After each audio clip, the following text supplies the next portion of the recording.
Although tornadoes can occur at any time of the year, March, April, and May are generally considered to be the peak of tornado season in the United States.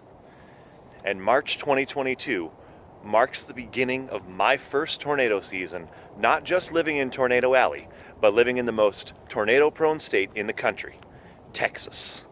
Who am I? I'm CJ. This is Eternal Freedom Chasing, and today we're doing a dive into the March 2022 tornado outbreaks in the United States. On Saturday, March 5th, the Storm Prediction Center issued a slight risk of severe thunderstorms across parts of the Midwest, with a 5% risk of tornadoes across much of Iowa. By 4:30 p.m. Greenwich Mean Time, or 9:30 a.m. Central Standard Time, the Storm Prediction Center had upgraded parts of Iowa and extreme north-central Missouri to an enhanced risk of severe thunderstorms. By 8 p.m. GMT, or 1 p.m. Central, the Storm Prediction Center had now issued a 10% tornado risk for parts of Iowa, including Des Moines. At 2:05 p.m. Central Time, the Storm Prediction Center and National Weather Service issued a tornado watch for central and southwest Iowa, northern Missouri, and southeast Nebraska. By 3:10 p.m., the National Weather Service in Omaha, Nebraska, had begun issuing tornado warnings for parts of Iowa, and by 3:40 p.m., the National Weather Service in Des Moines issued a tornado warning for parts of Adams, Adair, and Union counties. Several minutes later, the National Weather Service would tweet that strong rotation was visible on radar near Corning, and there had been multiple reports of brief tornado touchdowns. The tornado warning would soon be updated from a radar-indicated tornado to a confirmed observed tornado. This tornado would soon impact the city of Winterset before eventually moving through extreme southeastern Des Moines. This long-track tornado would remain on the ground for an hour and 35 minutes, carve an almost 70-mile-long damage path, and eventually be rated EF4 by the National Weather Service. 3 supercells across Iowa produced 10 tornadoes before the day was over, including an EF3 tornado that impacted the city of Sheridan. Additional storms would produce 4 more tornadoes across Illinois and Wisconsin. On March 6th, the Storm Prediction Center issued an enhanced risk for parts of Arkansas and Missouri, as a new storm system stationed itself over the southern southeastern plains. This also included a 10% hatched tornado risk, which meant conditions were suggesting the possibility of EF2 or greater tornadoes. These 2 storm systems would go on to produce an additional 13 tornadoes across March 6th and 7th, bringing the outbreaks total to 27, and unfortunately, 7 people would lose their lives over the course of the 3 days. By March 15th, forecast models and Storm Prediction Center outlooks were suggesting favorable severe conditions for a large portion of the southern Great Plains on March 21st. By March 19th, the Storm Prediction Center had issued an enhanced risk for parts of Texas south and east of Dallas, and by March 20th, the enhanced risk included a 10% hatched tornado risk. I knew my first chase was approaching, and I was targeting Waco, Texas. Not much changed between Sunday's Day 2 outlook and the first Day 1 outlook early Monday morning. After daybreak, the Storm Prediction Center had expanded both the enhanced risk area and the 10% hatched risk to include the Dallas-Fort Worth area. I shifted my attention from Waco to my south and focused on my home area in DFW. By 2 p.m., a severe thunderstorm watch was issued for north-central Texas, and wording from a Storm Prediction Center mesoscale discussion indicated that a tornado watch would likely be issued for parts of east-central and east Texas.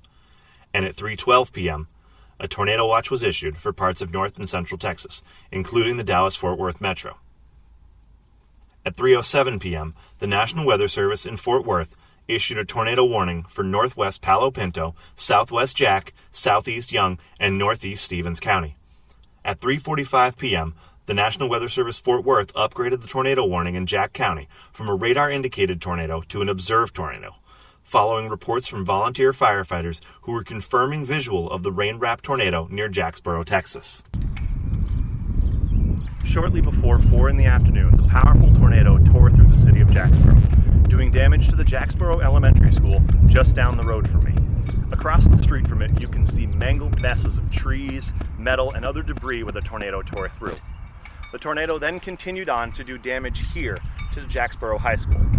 Behind me, you can see what remains of the gymnasium after 2 weeks of repairs and cleanups. And just on the other side of Jacksboro High School, down a little road here to my right, you can see a home that had some minor roof damage from the tornado.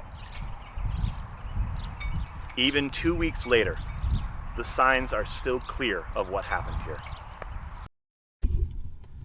As the storm tore through Jacksboro, the tornado warning was upgraded once again from an observed tornado to a PDS tornado warning, marking that a damaging tornado was on the ground and a particularly dangerous, life-threatening situation was ongoing.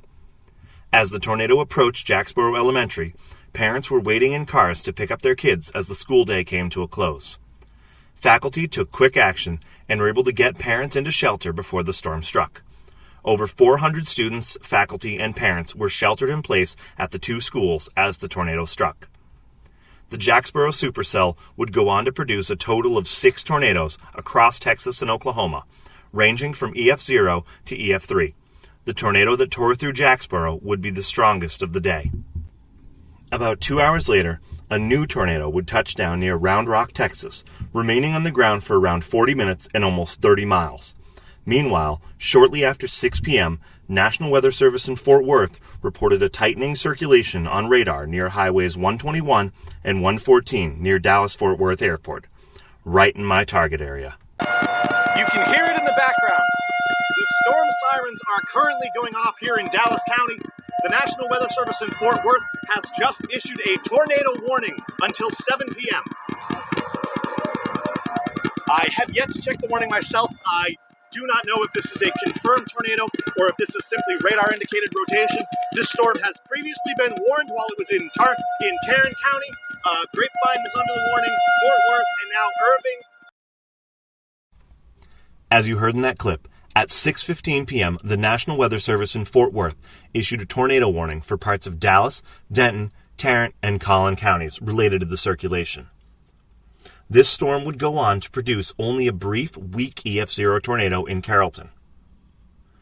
An important thing to do as a storm chaser is always maintain situational awareness and always know where you are relative to a tornado, funnel cloud, or other tornadic element in a storm. Based on my lack of knowledge as to whether or not this warning was for a confirmed tornado or only radar-indicated rotation, I was not doing that. Here in this radar imagery, you can see one circulation pass to my north through Capel. This is the circulation that would eventually go on to produce the tornado in Carrollton. And to my south, you see what looks to be another area of circulation passing through Irving. Either of these could have dropped a tornado at any moment, and because I wasn't maintaining situational awareness, it could have ended a lot worse than it did. Fortunately for me, when the storm passed where I was, it was only radar-indicated rotation and no tornado was on the ground. This storm system would continue to cause several tornadoes throughout the night in Texas before moving on to the southeast United States, where numerous tornadoes would occur over the next 2 days. The most devastating of these would be an EF3 tornado near New Orleans. 80 tornadoes were confirmed from this outbreak, with nearly half of them occurring in Texas. Miraculously, only 2 tornado-related deaths were confirmed. This outbreak would be tied for the third largest March outbreak with the outbreak of March 28th to 31st, 2007. As people began to clean up over the next few days, no one was prepared for what would come next. Only a week later, the same areas would be targeted once again by severe weather. By Monday, March 28th, the Storm Prediction Center had issued a Day 3 enhanced risk for parts of Louisiana, Mississippi, and Alabama for March 30th. And on Tuesday, March 29th, the Storm Prediction Center issued a Day 1 slight risk for severe weather from Iowa to Texas, with a 5% tornado risk across parts of Texas and Oklahoma. Out of the next 3 days, this would be the calmest, with only 2 confirmed tornadoes. By early morning on March 30th, the Storm Prediction Center was predicting numerous EF2 or greater tornadoes across the day's risk area. And by the morning of March 30th, a moderate risk covered nearly the entirety of Mississippi, as well as parts of Alabama, Louisiana, Arkansas, and Tennessee. By daybreak, the strongest tornado of the day had already occurred. Just after 4 a.m. Central Time, a tornado touched down near Johnson, Arkansas, and would go on to cause extensive damage along a 5-mile-long path. Trees were toppled, an elementary school gymnasium and airport hangar were destroyed, and numerous other homes and businesses were either damaged or destroyed, all in the course of less than 10 minutes. This tornado would eventually be rated EF3. Numerous thunderstorms would go on to spawn multiple EF0 to EF2 tornadoes throughout the day. In what some may call a sick twist of fate, the most powerful tornadoes of the outbreak were also arguably the worst kind of tornado, nocturnal.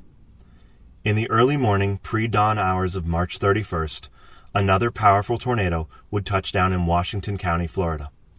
This tornado would travel a little over 12 miles in 15 minutes into Jackson County.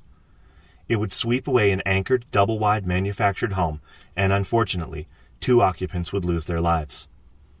It would continue to strengthen, eventually demolishing a wood frame house and injuring a man who lived there as he ran for shelter under his pickup truck. This tornado would ultimately be rated an EF3. A few weaker tornadoes would occur in the Carolinas and the Mid-Atlantic before all was said and done. At least 85 tornadoes would go on to be confirmed across the affected areas, making this the second largest March outbreak on record and inching just ahead of the outbreak only a week prior. With this outbreak, the United States would see at least 192 confirmed tornadoes, making it the most active March on record. It would also go on record as having 2 of the largest March outbreaks. And this is only the beginning of 2022's storm season. There's still no telling what the rest of the year has in store for us. Thanks for watching, and remember, always stay weather aware.